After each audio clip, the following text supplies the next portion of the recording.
Kasih karunia Tuhan Yesus Kristus, damai sejahtera Allah Bapa, dan persekutuan Roh Kudus menyertai saudara.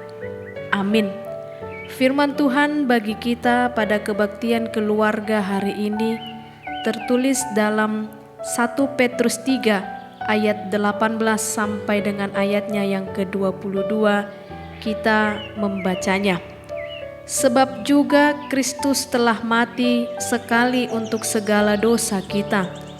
Ia yang benar untuk orang-orang yang tidak benar, supaya ia membawa kita kepada Allah. Ia yang telah dibunuh dalam keadaannya sebagai manusia, tetapi yang telah dibangkitkan menurut roh, dan di dalam roh itu juga ia pergi memberitakan Injil kepada roh-roh yang di dalam penjara, yaitu kepada roh-roh mereka yang dahulu pada waktu Nuh tidak taat kepada Allah, ketika Allah tetap menanti dengan sabar waktu Nuh sedang mempersiapkan bahteranya, di mana hanya sedikit, yaitu 8 orang yang diselamatkan oleh air bah itu. Juga kamu sekarang diselamatkan oleh kiasannya, yaitu baptisan. Maksudnya bukan untuk membersihkan kenajisan jasmani, melainkan untuk memohonkan hati nurani yang baik kepada Allah oleh kebangkitan Yesus Kristus, yang duduk di sebelah kanan Allah setelah ia naik ke sorga, sesudah segala malaikat, kuasa, dan kekuatan ditaklukkan kepadanya.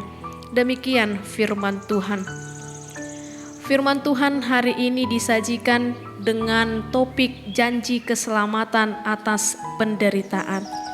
Jemaat yang dikasihi Tuhan, surat Petrus ini ditunjukkan kepada umat pilihan Allah dengan tujuan untuk menguatkan iman mereka yang sedang mengalami penganiayaan dan tekanan karena percaya kepada Kristus.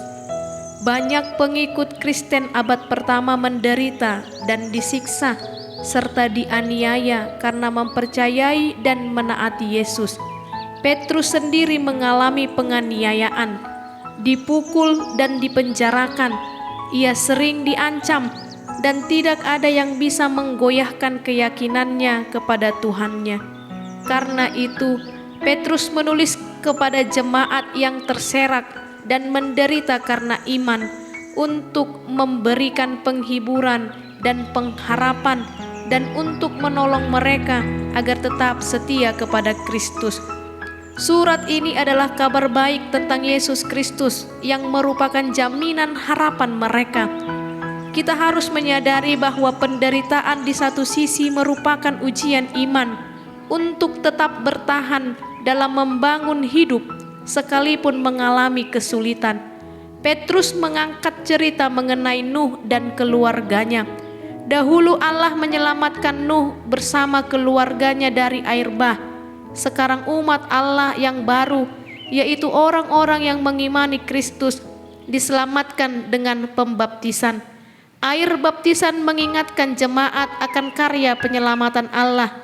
Keselamatan dari Allah adalah keselamatan universal yang berlaku setiap saat dalam keadaan apapun bagi mereka yang percaya dan mau mengakuinya serta mematuhi perintahnya.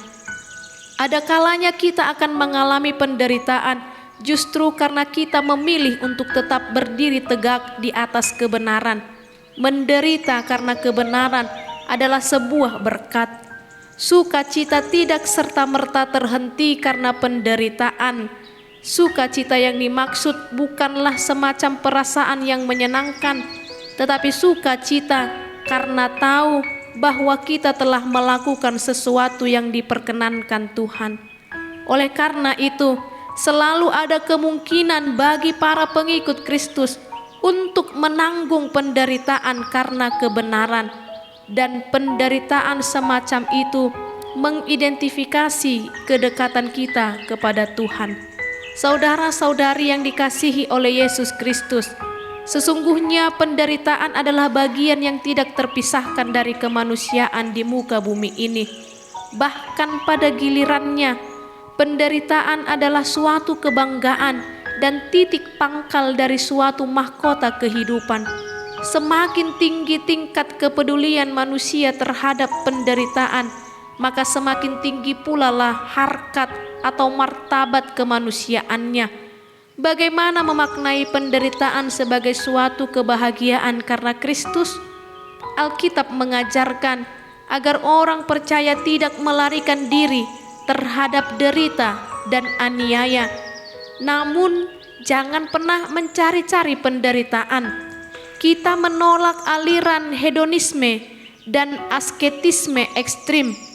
Bila derita dan aniaya datang, hadapilah dengan berani dan hikmat. Berdoalah bagi para penganiaya. Derita dan aniaya akan bermakna bila dikaitkan dengan Kristus yang pernah menderita dan telah meninggalkan teladan bagi kita. Alkitab memastikan bahwa orang yang menderita aniaya karena kebenaran akan senantiasa didampingi, dikuatkan, dan dihiburkan oleh Kristus melalui kuasa Roh Kudus. Matius 10 ayat 19 sampai 20 dan Lukas 12 ayat 11 sampai 12. Saudara-saudari, Tuhan mendapatkan para serdadu terbaiknya dari pegunungan penderitaan.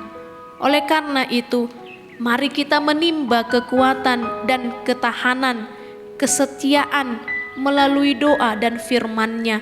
Mari belajar dari Kristus yang sudah lebih dulu menderita dan telah meninggalkan teladan bagi kita, agar kita menapaki jejaknya. 1 Petrus 2 ayat 21.